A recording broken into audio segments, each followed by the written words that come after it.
Hi నమస్తే, నేను మీ రాపుల్ Bhaskar, high court advocate, Hyderabad.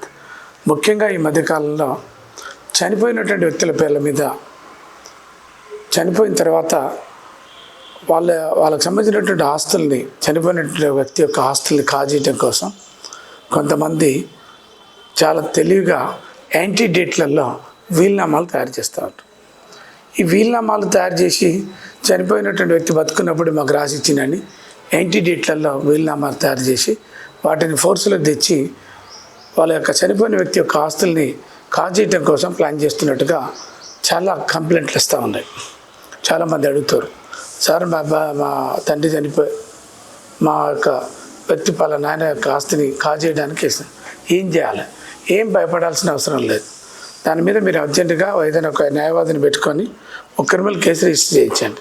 468, 471, 120B అనేటువంటి ఒక ఐపీసీ ఇండియన్ పీనల్ కోడ్ సెక్షన్ల ప్రకారంగా ఎవరైనా మోసపూరితంగా వీలునామాలు తయారు చేస్తే వాళ్ళ మీద క్రిమినల్ కేసులు పెట్టండి.